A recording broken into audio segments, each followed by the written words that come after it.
I was walking out to milk and this berry was calling my name. So good. Hey, little cucumber. When I walk outside and it's so nice out like this, it's like there's a magnetic pull over here to these hammocks. And you know what? The kids have already eaten dinner, and though I can't lay here for very long, it'll be fine if I milk just a couple minutes later. We like to joke that this is our office, because this is where we come out to take phone calls.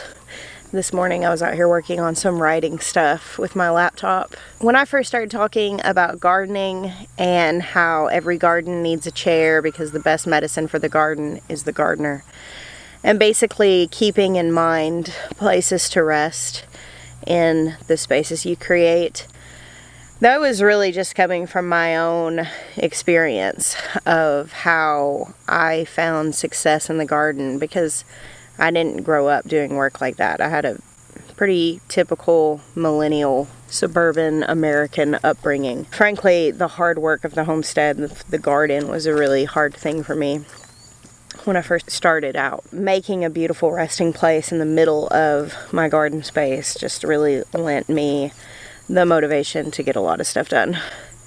But since I have, learned more about permaculture, I've really realized that spaces like this are actually incredibly integral in a functional farm for the very same reason. I mean, you have to hedge in places for rest, especially if it's going to be your home. This isn't just a working farm. It's not just producing something. It's not just a place where people come to work, though it is all of those things. It's also where we live and where we rest. So the hammocks are important. There knows, don't you, buddy? That's where the kitties come and lay down like it's Pride Rock or something. This wasn't actually a terribly thought out space, to be completely honest. How this came about was that we had one hammock and these two trees were closest together, and so Maya hung it up here, but we had 3 little boys, and so they fought over the hammock. So Jeremiah came out and innovated, and we were really just trying to stop our kids from fighting. But we ended up with our office, which is probably one of my most favorite places on the farm, and maybe even in the whole world. I was pretty intent on not getting super attached to the barn kitties, just because, we have our inside cats that are very affectionate and loving, and the outside cats all came from places where they were born outside, and Cucumber here has grown on me. And Jamie, who is one of the inside cats, has just really enjoyed being able to come outside. Animal personalities are so extraordinary to me. I have Jamie and William, who came from the same place, and Jamie has been a wild man from the whole time we've had him. And he eventually started getting outside time because he was breaking all my pottery, like knocking it off of everything. And I finally was like, fine, you can go outside. And he got to come outside and hunt, and he's like just the sweetest cat now. But William, if you were to suggest he go outside, he would just look at you and be like, what do you think I am, a peasant? Come on, Hope, let's go milk. Come on, girl. I wasn't actually planning on posting a video today. I wasn't gonna shoot one, just because posted the last couple of days, and Maya went out of town this evening, just for the evening, to Jackson's away football game. Be able to drive Jackson home tonight. And so I was like, I'm just gonna do chores and come in and put on my comfy pants and lay around.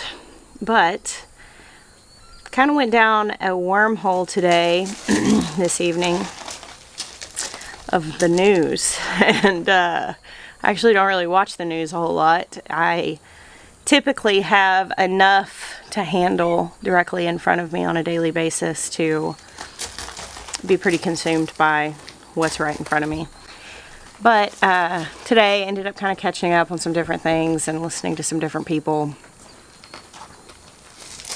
And I kind of find myself in this position of wishing that I had something great to say, something encouraging during, we're living in such a wild time. All around the globe.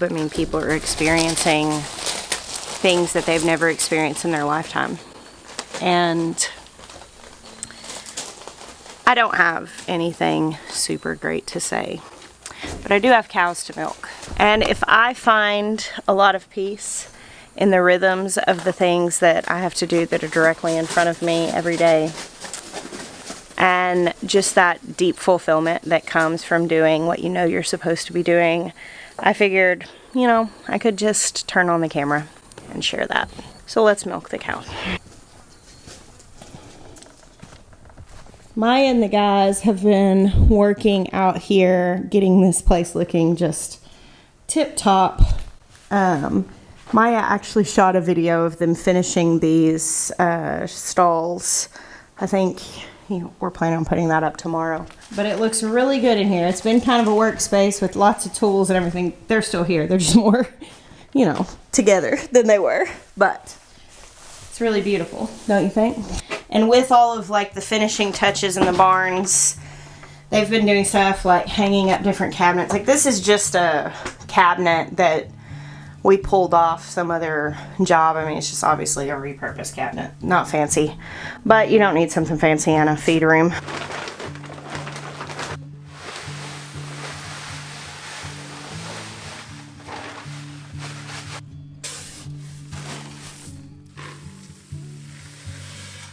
Oh, darlings, you got cow feed on your face. Okay, my lens. I accidentally dropped my lens into the front of the bucket.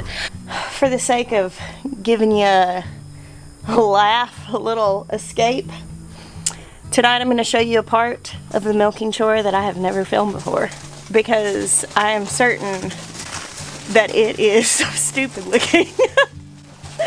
Alright, so I go in, I get 3 buckets. I get Helen's feed for the evening, Hope's feed for the evening, and then the 3 heifers, 2 of which are bred, get 1 scoop of feed between them. So I'm not really trying to like give them a lot, but I just want them to maintain their condition, especially going into winter, being bred, all that stuff. So as you can see, they're kind of congregating because they know what time it is. And just so you know, I was not a farm girl previously, before this life, before 10 years ago. And I'd never been around cows until we got Hope. And I'm finally getting brave around them.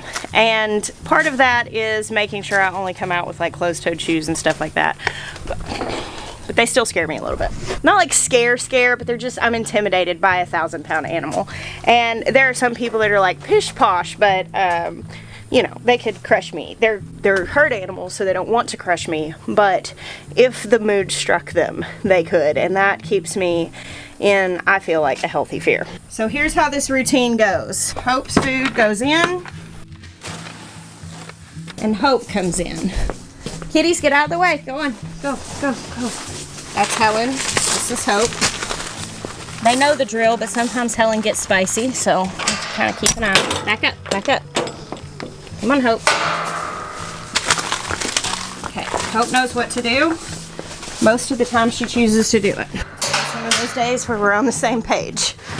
We aren't always. Okay, Hope gets locked in, and she gets pinned down here, hooked with this hook to keep her from flinging her feet everywhere. That's Jeremiah's innovation. Keeps her head down and keeps her from throwing feed and wasting it. Now Helen is an incredibly slow eater. Hope goes in with her afterwards, so I have to give her her feed now, or else she won't be done with it by the time Hope is done.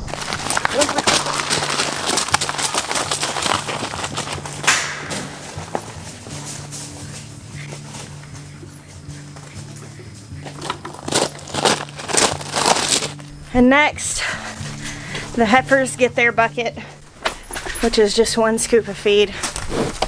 Whoa. Listen, guys. Can't knock my camera over. This is what pays for the feed. Come on. Hey. Ah. Stop, stop, stop.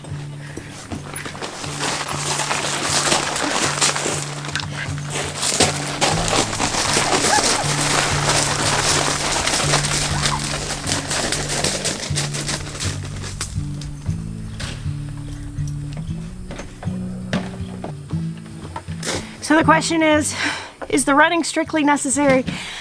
I don't know, probably not.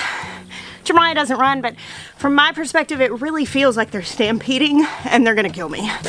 So before we came up with this to keep Hope's head down, she ate. She would run out of food in like 12 minutes because she threw so much everywhere. That's given us a lot more time to do the other stuff and milk.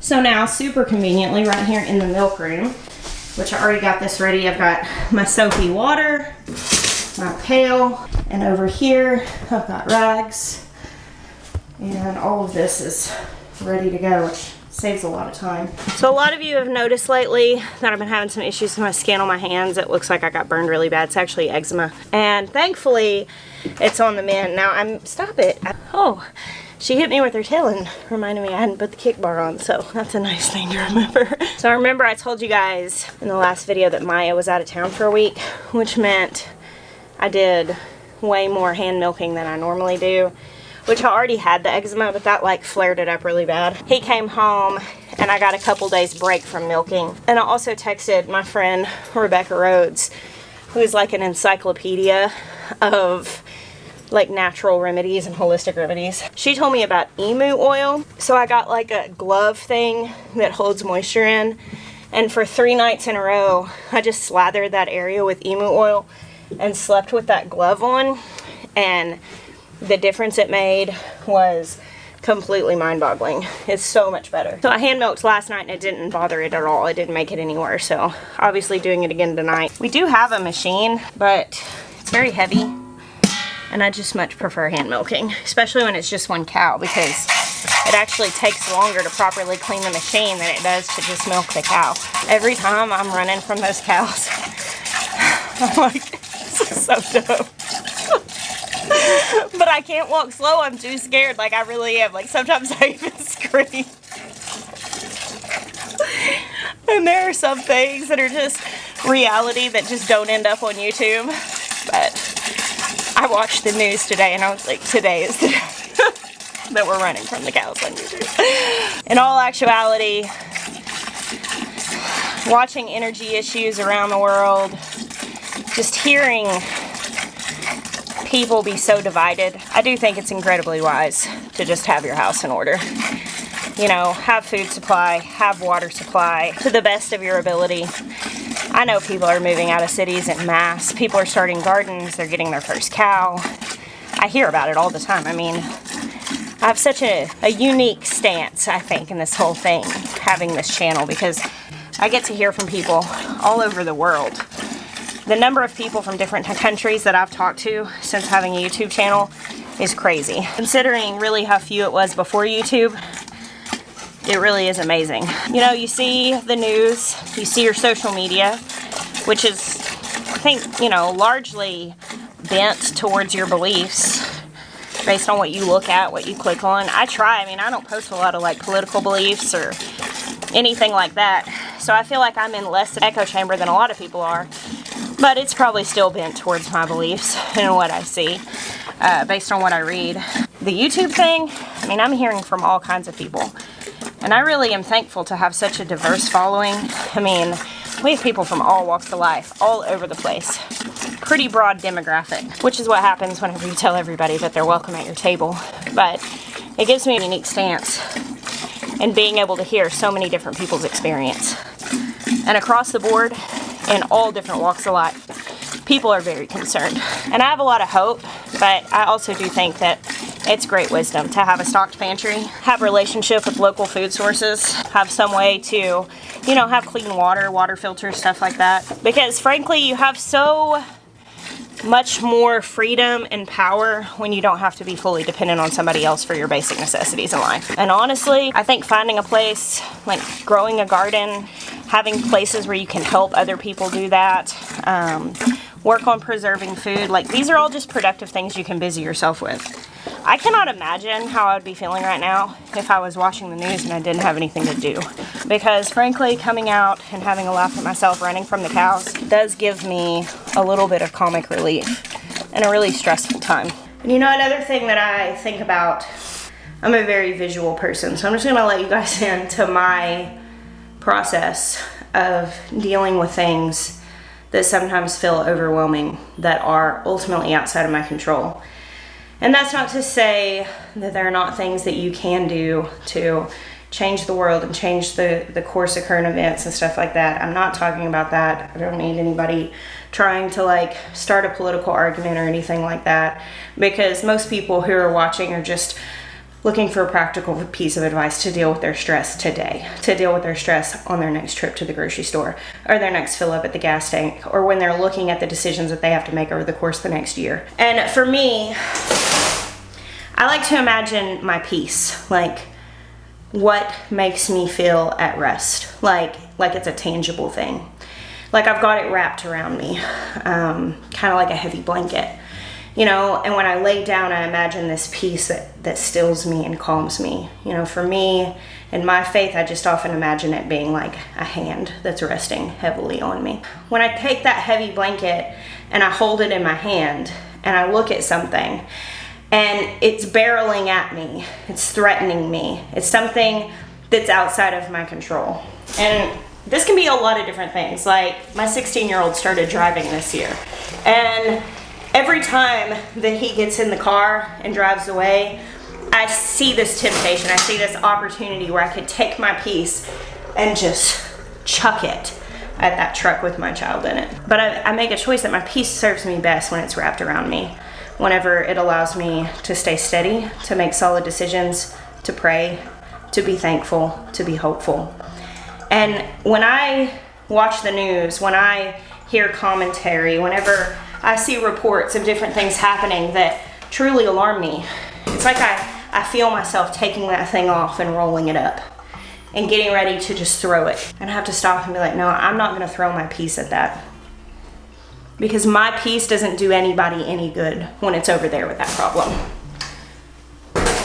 So I take a deep breath and I get in that wraparound peace, and I imagine that hand resting on me and making me feel still and able and strong. And I go do the next thing that's in front of me that allows me to feel that sense of security and purpose. And today it's milking a cow.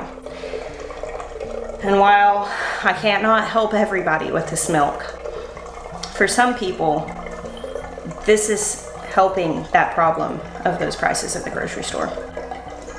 So I just kind of have to look at it like that and keep my peace where it belongs.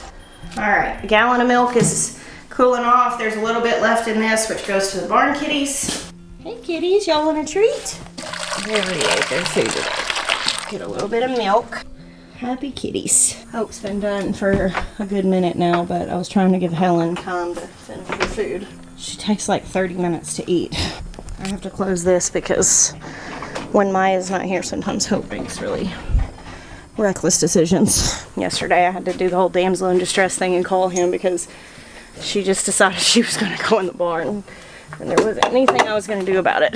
Come on, girlie. Gotta go over and check and make sure Helen didn't leave anything for her. I'm trying to spray this off.